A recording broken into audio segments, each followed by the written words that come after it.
Thank you very much, Mr. C. Hi, everyone. Thank you very much for coming.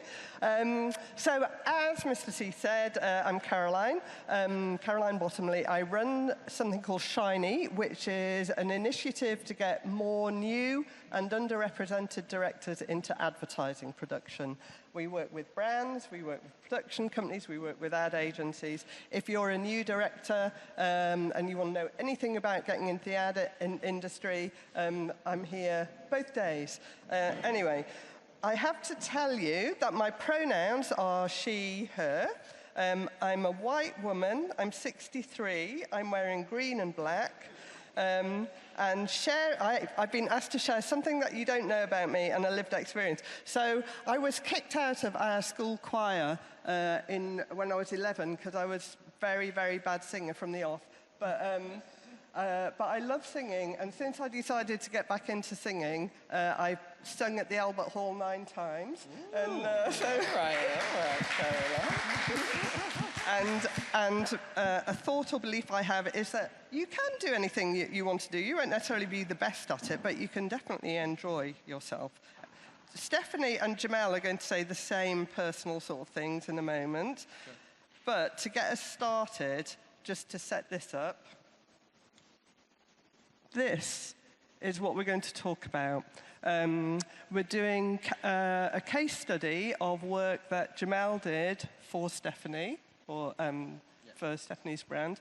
We'll be looking at authenticity and why brands want to work with new directors, what could possibly go wrong when you're working with new directors, and how you can mitigate against problems. What can you put in place to maximize benefits and minimize risks?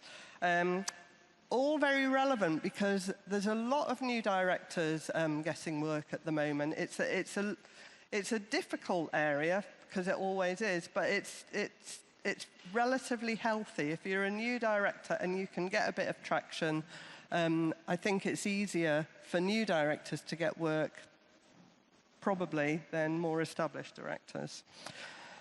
So, at the end of it, we'll finish off with some very helpful takeaway points, which I'll be making a note of, so you can take them away afterwards. But first of all, we're going to come to you, Stephanie. So please, tell us things about you. Okay, so my name is Stephanie, as we've already discussed. My pronouns are she, her. Tell you about my appearance. I'm a middle-aged woman from Glasgow. To riff on a life experience that you may not know from looking at me, now that I've spoken and I've told you I'm from Glasgow, I can go one step further and tell you I'm from a council estate in Glasgow where I lived for 21 years. And something that informs me on my beliefs is that I feel like more children and young people from council estates should be encouraged to go into the creative industry.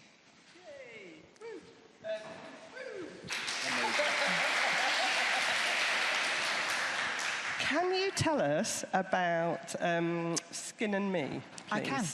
So Skin and Me very much does what it says on the tin. It's a personalised skincare brand, and we were founded by dermatologists to provide access to ingredients that prior to Skin and Me had only been accessible through prescriptions, through doctors and dermatologists. So really, Skin and Me is a mission-driven brand all about making sure that people have the very best possible skincare that will suit their skin's needs. And from day one at Skin and Me, the most important thing to us has been to show the genuine results and efficacy and sort of joy that when you feel good in yourself and your skin, you are able to be your best self, the best version of yourself. Yeah. And so from the very start, all of our marketing efforts were funneled into showcasing real people who had used our products and seen these transformative results. So authenticity and sort of expressing ourselves through our consumers' lens, through their real stories, has been the focal point of our marketing strategy. And it's really helped us build a very, we have amazing brand awareness in the UK, and it's just going from strength to strength thanks to the ad that we produced. So that real customer narrative and that journey that people go on is the kind of heart and soul of our mission-driven brand. And so we wanted to make an ad this time last year, and we knew that the only way to do it would be to feature real customers. So before we get into that detail, which we're going to do, just set the scene a bit for us. So your brand's been around for 4 years. That's right. You've got a really committed community. We do. You've got great social platform figures. How much work do you... So you obviously put out a lot of social content. How much of that do you commission? How big's your budget? What's the biggest stuff you've commissioned? What's the smallest? Yeah. So really our community are our creators. They're who we commission. We work very closely with our community. We monetize working with them. We often give people incentives to create content for us that's authentic, because we do want to share their stories, but we also do work with professional creatives. So wait a minute, just to unpack that a bit. So your community are your creators. That's so right. Explain what that means a bit more. So the community of subscribers, people who use Skin & Me on a monthly basis. So when you use Skin & Me, it's not just about like the way you would pick something up in a supermarket, maybe use it a couple of times a month. When you use Skin & Me, it's a kind of daily commitment to see the results that you want to get to. So we have a really dedicated, loyal community who have seen results from using our product. And we will often, we work with lots of different platforms to reach out to people who want to be content creators. And you bring them into your studio? No, we brief them and they do it at home. Even easier. Yeah, Brilliant. Exactly. So yeah, we work really closely with people to make sure that we're representing them and telling their story in the best possible way. And we give them some general guidelines to make sure that the content will sit nicely within our brand world. Great. So sorry, I interrupted you. Right. You were going to go on and say about working with Hero. companies. Hero, yeah. So we, I think it was born out of a campaign that we did with some models for the launch of a new sunscreen. But basically, we created one of those, and I don't think anyone in my house at Skin & Me will mind me saying this, we created a very generic campaign with two women looking like they might not be wearing any clothes, putting sunscreen on their face. And the minute we'd wrapped on the set, we all just felt a bit deflated, and it wasn't a true representation of what our brand actually is. And so we then made a commitment from that point forward, only ever to capture genuine skincare journeys and showcase real results. So we wanted to work with customers in a more, on a bigger scale, rather than just briefing people who could work at home. We wanted to bring customers along to the studio, have them in front of photographers. So we made this commitment, and then we got to a point with the business where we had broken even, and it was a huge moment for us, and we thought, how can we really up the ante in terms of brand awareness? And we wanted to do our first ever above the line ad campaign. And so we went out and we looked, we had lots of agencies pitch, and we connected with a small agency called Snap London, and they had an incredible strategy that was all centred around personalisation. And we were very keen to insert our customers into that. I know what you're going to say, so I'm going to hold you back for a little bit. So just to summarise that bit, this is the first time you've decided to put some money into commissioning content. That's right. And you go to Snap, who are an agency. Jemel, would you like to introduce yourself at this point and where you come in? That's been an incredible intro. So I'm Jemel Richards. I'm the founder of Hero Films. So we're a production company, and we're on a mission to improve representation in advertising. So we mainly bring underrepresented creatives and directors from different disciplines into commercial, and that's the aim of the game. So I think really at the beginning... Who are you? What do you look like? Tell us a thing you don't know about you. Yes, I'm Jemel, and my pronouns are he, him. I'm a black boy in his 20s, and I'm wearing a pink shirt. I thought it was going to be at the height of summer, coming to Margate on the beachfront. I thought I was going to be living life. I walk outside, clouds, it's a mess, but I'm in a pink shirt.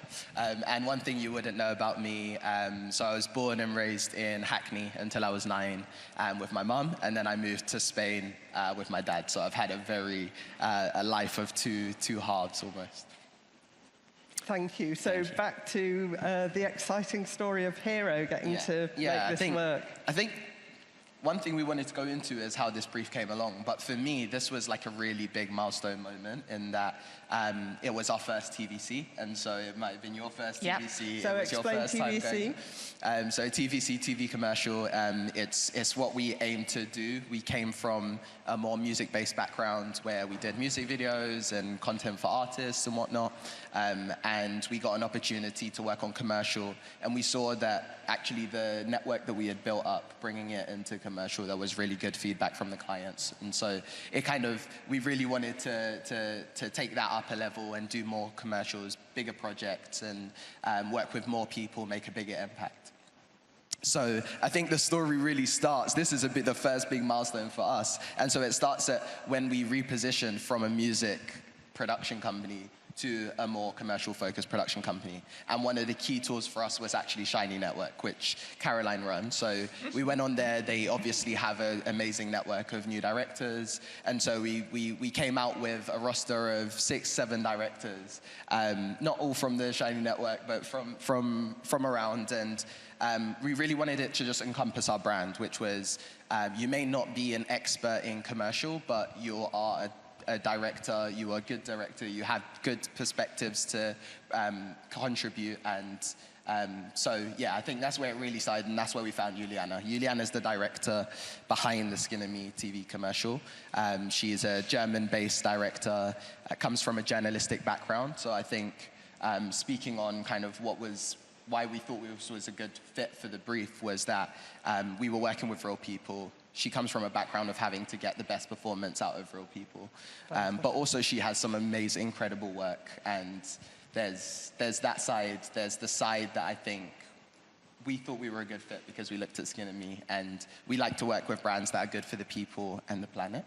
So we looked at Skin and Me, and the feedback we always got when we spoke about the name was, I've heard about that. My friend has that. It really works. And it's like something that showed, okay, we're doing work and we're selling a product that we know actually works. And I think we lose that sometimes in advertising. Fantastic. So I'm going to keep us banging on because time is flying. But there was a really important point that we wanted to make about people often complain that brands are not very risk-taking, and you know, it's everyone's got a really exciting project until it gets to the brand. Yep. It wasn't like that this time, was it? No, it wasn't for us. As I said, we made this pledge to only ever feature real people in any content that we put out there, and the creative agency, who were phenomenal and had an amazing strategy, just didn't want to work with real people. They were really pushing us towards models. They felt like they could have more control over the outcome and the timelines if we worked with models, and we could control the narrative, but we really didn't want to control the narrative. We wanted to tell someone else's story. And so, yeah, that I think when we worked with Snap connected us with Hero because they, I think, felt like we were a great authentic fit because we had shared values, but also that Hero could help connect us to the right director. Which exactly. I think in this, like, you really needed a woman's perspective as 100%. A brand, and your audience is predominantly that. So we really wanted to bring someone who. And Juliana is a mother. She's like, she sees real beauty. She exhibits it, and so she wants to be able to portray that as well on the screen. And that was something really important that we were looking for. So I think that's a really good point, and it distills the essence of why we're having this conversation is authenticity, and having cultural conversations does have risk. Like, this is an experienced agency saying we don't actually want to work with real people. It causes it's too unpredictable. But by coming to you and involving you in the process, that helped make it happen. We're going to have a look now at the case studies and the video so we can see what actually happened, and then we'll come back and get more points out of that.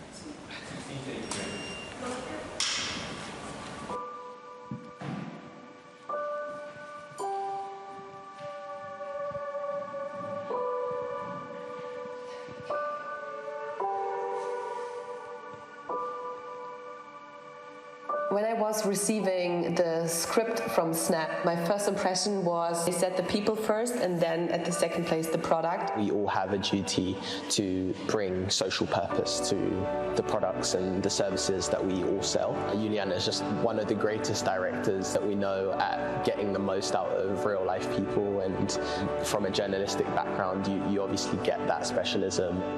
From the first beginning, I was really hooked about it because it was really about skin, about the people, felt really personal. So that's why we developed a mixed material style, some private pictures, some stock footage, and some digicam material. So it was important that we find all the material fitting to the woman, that we also asked them, what is your story? What can you provide us? Super crucial that I had the chance to talk to them. It was just about how to get a connection, to build up some trust, and to really get a feeling for each other. I love that she called us freehand to have a full conversation, so we kind of got to know her a little bit before. I loved how she was asking personal questions. She really wanted to know us as people, wanted to show who we are.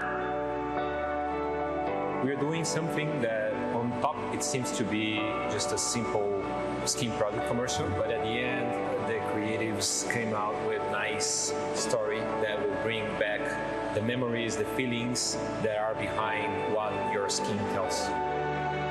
And that was also maybe the biggest challenge, because I was looking for some examples for the mixed material. How can we implement it into the film so that it's not at the end one big soup of everything? Hero was probably the biggest support ever. Arturo and me, we were sending all the inspiration on WhatsApp. Look at this, I found that. And also Jemel, he was really fighting for the calls with the woman we had beforehand. Sue suggested great moods, also great moods for the background. You can really also feel the big spark in everyone's eye. Hero did everything to make everything possible. Everyone was so welcoming, everyone was so polite, they were checking in to make sure you were okay. Everyone just made us feel so comfortable. You know, as a newer production company, one of the things that makes me most proud on this is actually seeing the company's vision come to life and seeing the things that we've promised our clients actually happen. It's great for us to be able to prove that focus on DEI, that focus on eco-friendly shooting, and just creating an environment on set that everyone feels safe to produce their best work.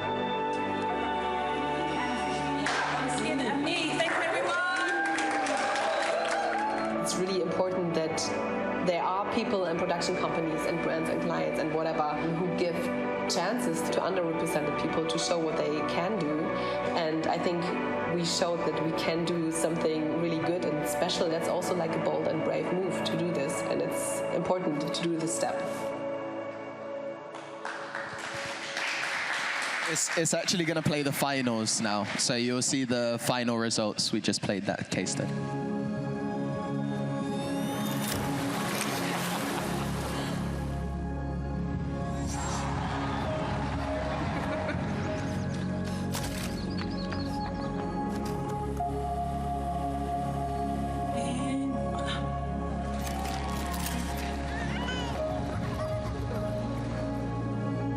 Your skin tells your story. It's why we design personalized skincare just for you. Skin and Me.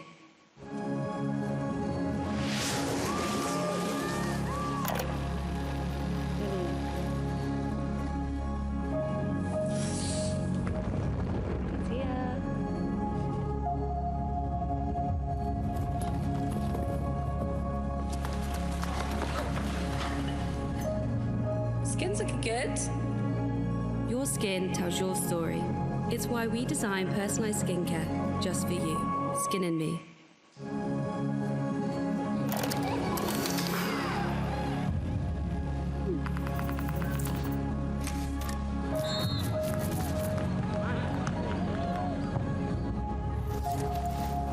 I didn't see one.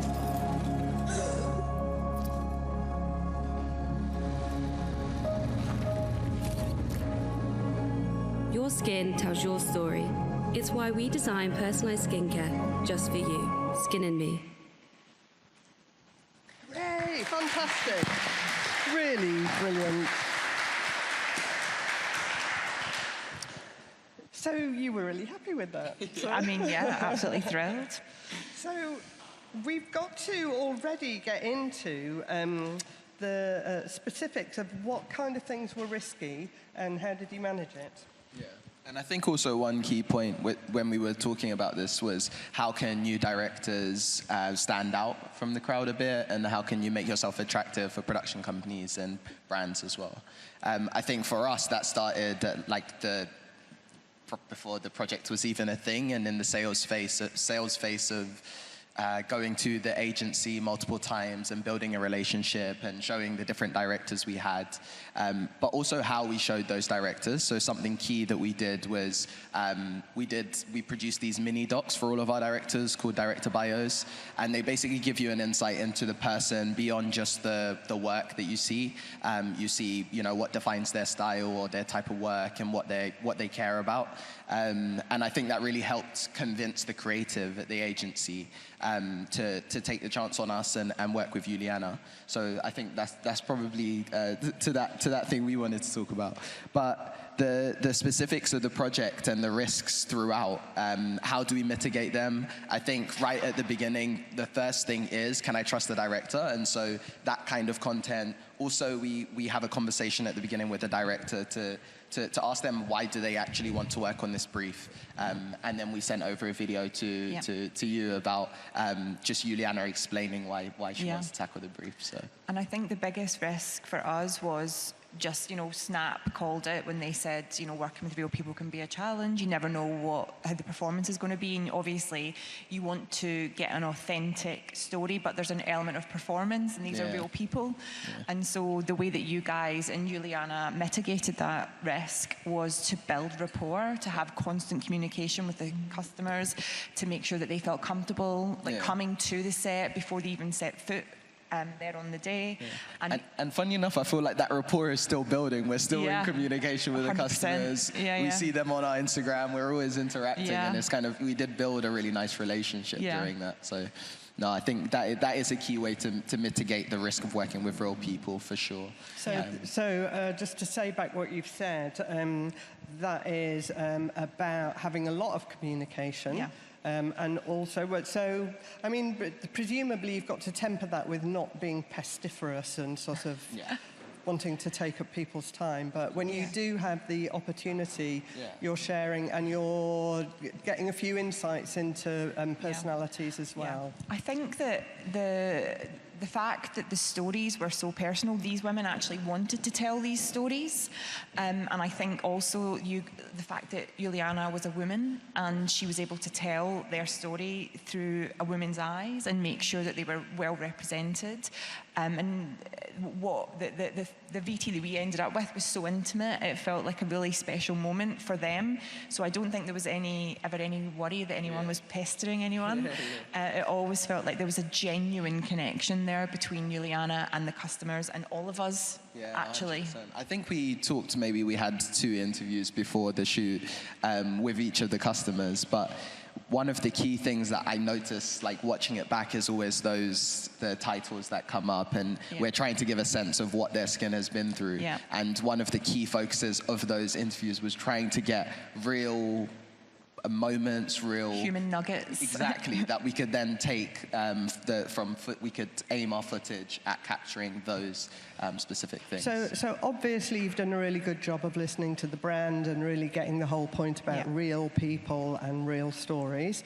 Going back to that concern about authenticity and cultural conversations involving risk, what is your role, Hero, in dealing with that? So you're talking to people like you, and they think, I get that you're going to be trustworthy, but what exactly are you doing to... Yeah, I think one of the key things is the selection of the right person and the director, and knowing that they have a lived experience that is relevant to the brief that you're responding to. So that's the first thing, really, is just making sure we're getting the right person. But the second thing is just that, it is getting to understand those people and make sure that we are representing their stories in a realistic realistic way. So it is because of those kind of interactions and the director getting to know the real people, the customers, that we were able to get something authentic. And I think just one other thing was that you listened as well. Like, we came in a room with you guys and we were totally green. We'd never been through this process before.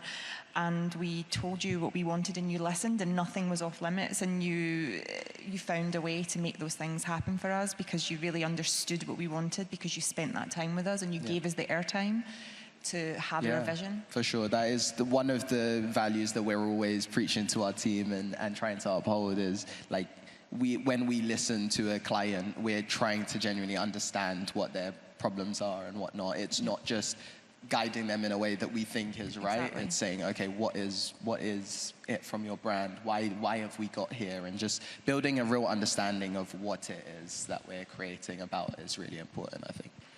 One of the things that we talked about before was how a lot of new directors, especially if they have just done music video or something where they've been able to go off a little bit on their own track, find a bit harder to deal with is dealing with clients and having an understanding of what a client wants beyond the film, because there's other things that you're concerned about and that would make you feel anxious or nervous about. So could you talk us through a few of those things and how having a good producer or a good production company in place helps a director understand how to work better? Yeah, I think one of the key things when we're supporting our directors make that transition from music to commercial, for example, is first thing just getting the support structure right around them, making sure that they have the right characters and knowledge and experience surrounding them. So the leaders that they look to on the set,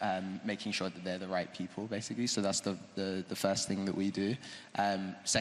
Secondly, we just really encourage communication and transparency. We'd rather, if they have a doubt or they don't understand anything, to address it with us directly so that we can help to clarify things. Because there must be a lot of pressure as a new director to kind of try and wing it a little bit and think, oh, I don't know what PPM means, but I'm going to pretend that I do. Exactly that. So when we have these conversations at the beginning, we just encourage them to be as open with us as possible. And our job as the production company is to help them manage that, help to be a support for them, help to mitigate the risk. So, we do that with communication, with surrounding them with the right support structure.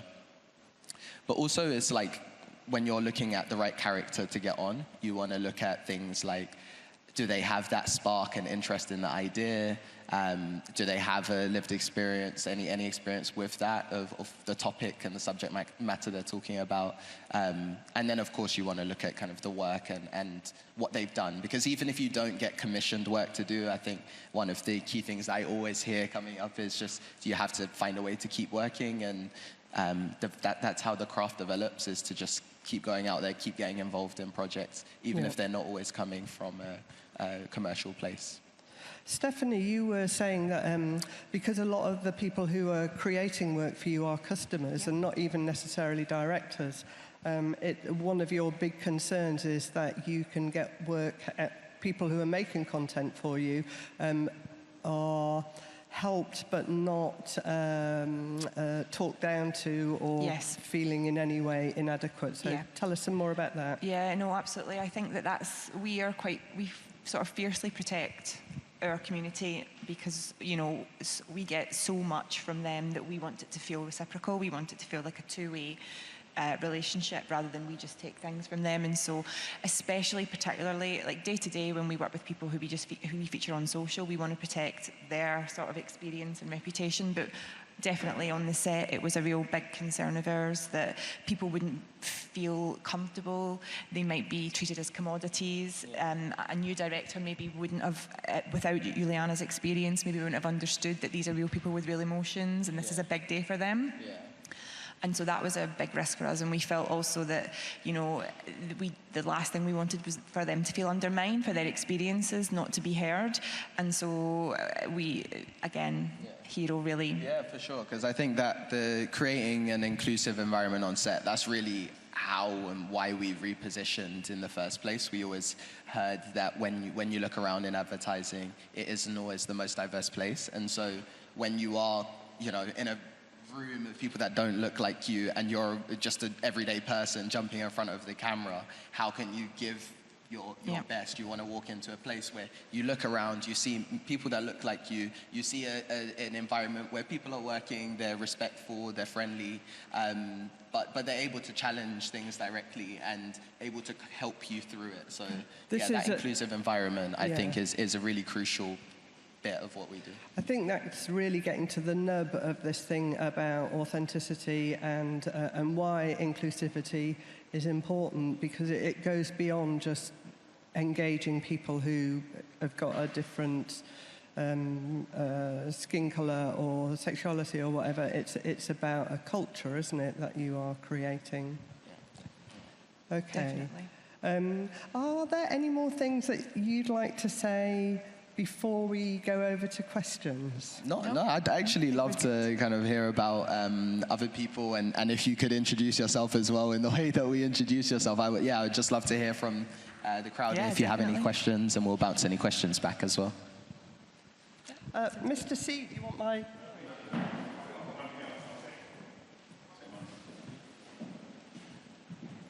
Check. 1 2 1 2. Okay, good. All right, so just put your hand up if you've got a question. Are there any directors, new directors in here? No new directors? I don't believe you. There must be some people who want to be directors. Okay. Oh, yes. Hooray, behind you. I just wanted to ask how you kind of get into directing. Just before you start, just introduce yourself. Oh, please. Sorry. And when she introduces herself, when they introduce herself, give them a round of applause and everything. Nice to be nice, yeah? I'm Fafa and I'm 18, yeah.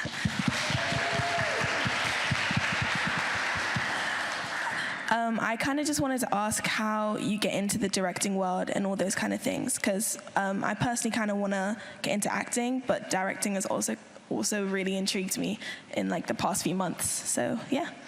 Okay, great. So that question is how to get into directing. So I'll give my answer. You give yours and yours.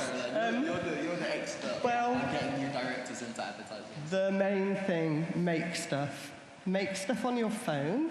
You don't have to be particularly technically proficient. Make stuff on your phone.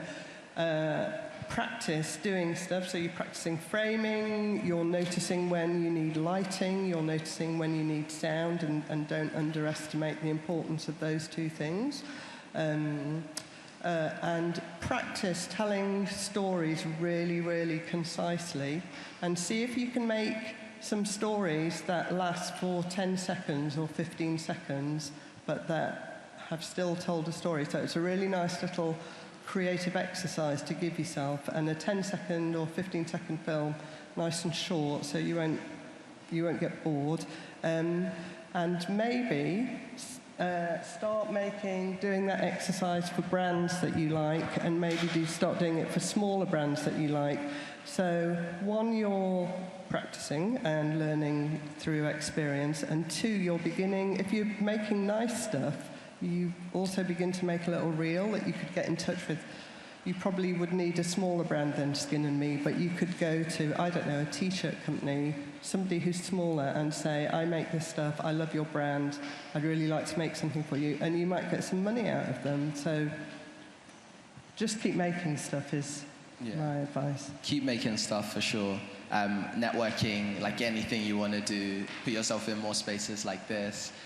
Also, there's loads of organizations, social organizations that want to help young people get into the creative industry. So look at whatever support groups are out there.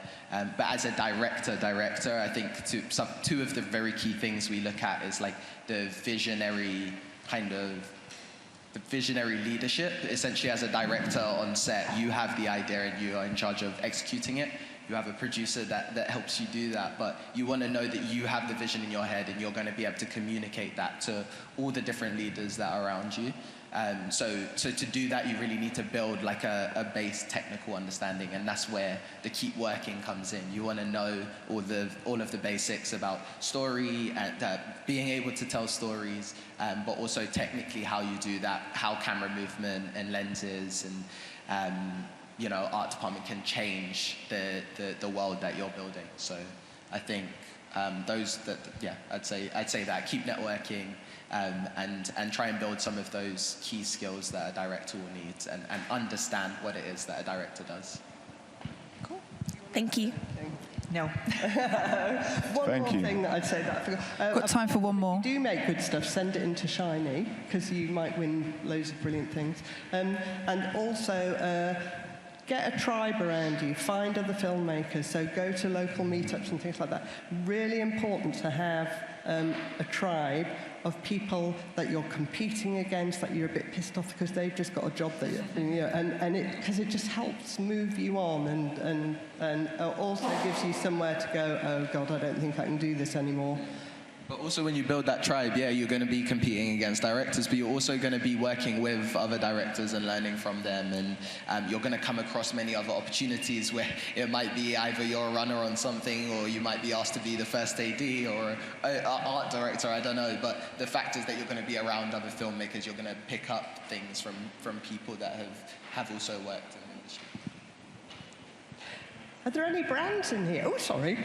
I'm not a brand, but should I do a question now, or do you want to find? Yes, please. I'm Tom from, I'm a great creative director from a production agency. Thank you.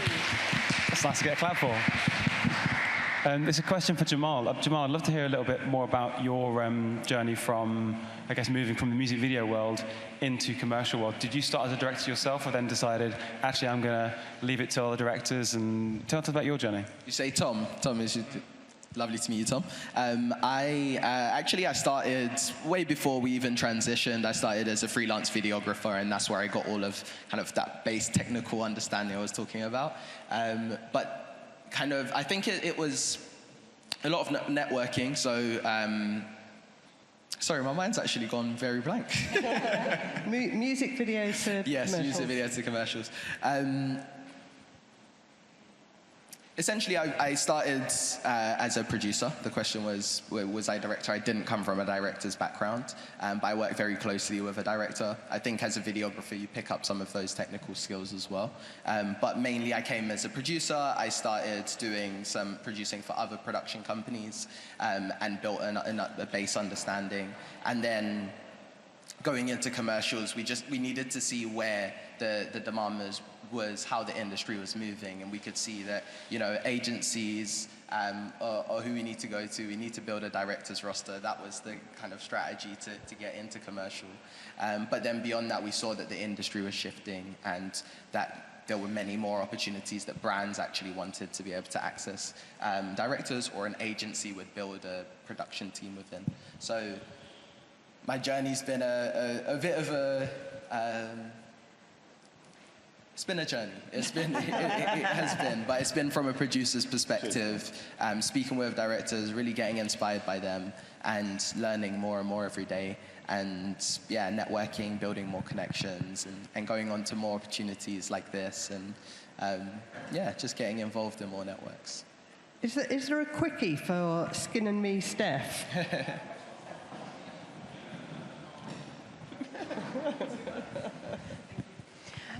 So obviously your brand is totally poised for this approach to talent, which is about new talent and more authentic talent. But early on in the beginning, you were talking about how brands generally kind of are not poised for that. So how do you think production companies can be more actively advocating for their new talent to brands? Because often we communicate to agencies, not necessarily to brands. But from your point of view, what do you think production companies could do more of for that? I think just networking. I think what Jemel is amazing at, and what Jodie is amazing at, is maintaining relationships, and they're, to tie into the theme of this conversation, very authentic people. And so when you have someone show up the way that they do, and like make deep connections with you, I don't imagine us ever using another production company other than these guys.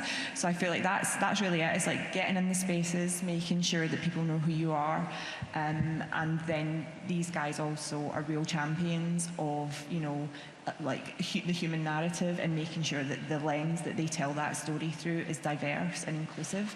And so that's really what appeals to us. So I think that those kind of things, like networking and making sure that you have values that you stay true to as an agency, are the kind of things that we look for as a brand when we're connecting with people in that way. Yeah, I think as a production company, are you in production? Yeah, well, sorry, I didn't introduce myself. I'm Delphina. I'm a creative director at a production company, but we do animation, so it's a tiny bit harder, I think, in terms of advocating for talent, because I think like it tends to be quite literal, like what you see, and the work that our directors do tends to be, you know, your graduation film is not going to be speaking to like an advertising type of style of communication, you know, so it's a little bit harder to, you know, when you're shooting people, you can see that beauty in the cinematography immediately, and you kind of get it. With animation, it's a teeny bit more difficult, but yeah. So I'm production, yes. Yeah, it makes sense. It's just what the challenge that I came across a lot was from production side is that we wouldn't often be able to get in a room with the client and actually have a conversation, get to understand and know where they're coming from and whatnot. So sometimes it's hard to advocate for that new talent when there's a person involved if they don't want to facilitate that conversation. But I would say, you know, try what you can, because if they're bringing you into the project, you are trying to make the best possible thing. To be able to do that, you want to build a team around you, and that includes the client, that includes the agency. So yeah, I think it's just try and directly actually advocate for it. Sometimes we try and pass it through our agency, and it doesn't always reach where we. Yeah, exactly. I mean, we have great like agency contacts and people as well who want to do that too, but it is harder to get to that. You know, often the client is the person who knows exactly what kind of voice will best work with them. The agency is also trying to advocate for their own new talent, so it's like, you know, it's a whole layered situation. I heard that, but just being the client in my own production company, I realize how much I actually don't know the answers, and I go back and I do think, like, why has the client done that? And I put myself in the shoe, and I'm like, yeah, I've done the exact same thing. So, yeah, we haven't all got it figured out. I think, unless there's anything else you want to add? No, that was all. We are at the end, so thank you very much. Stephanie, Skin and me, Jemel, Hero. Thank you. Thank you. Thank you very much.